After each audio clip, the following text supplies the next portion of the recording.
Have you ever wondered why we have a leap day? It's a fascinating question that takes us back to the mysteries of timekeeping. You see, we're all familiar with the concept of a year, but every 4 years, something unusual happens. We add an extra day to our calendar. Yes, we're talking about a leap year, just like the year 2024. But what's the reason behind this quirky tradition? So why does this happen? Let's dig in. You see, it all has to do with the difference between the solar year and the calendar year. Let's break it down.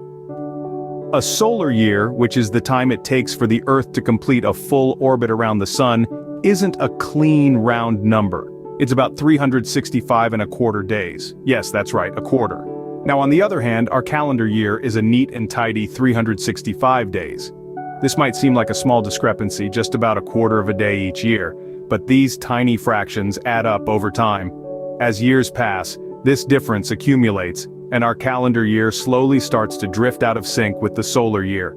Imagine celebrating New Year's in the middle of summer. So, if we didn't have leap years, our calendar would gradually drift out of alignment with the Earth's revolutions around the Sun. Enter the concept of leap years, a brilliant solution to keep our calendar year in sync with the solar year. In a leap year, we add an extra day to our calendar, bringing the total to 365.25 days. This quarter day is significant over time. By adding an extra day every 4 years, we effectively make up for those quarter days we've been skipping. Now you may be wondering why leap years typically occur in years divisible by 4. Well, it's a simple rule that makes it easier to keep track. Just divide the year by 4, and if there's no remainder, voila, it's a leap year. However, this system, while ingenious, isn't perfect. Remember that quarter day we add? It causes a slight overcorrection, because the solar year is actually about 365.24 days. Adding an extra day every 4 years actually overcorrects the problem. But there's even more to the story. So, to prevent our calendar from getting ahead of the solar year, there's an exception to the leap year rule. You see, while most years divisible by 4 are leap years, there's a caveat. Those years that are divisible by 100 but not by 400 are not leap years. This fine-tuning helps to keep our calendar in sync with the solar year.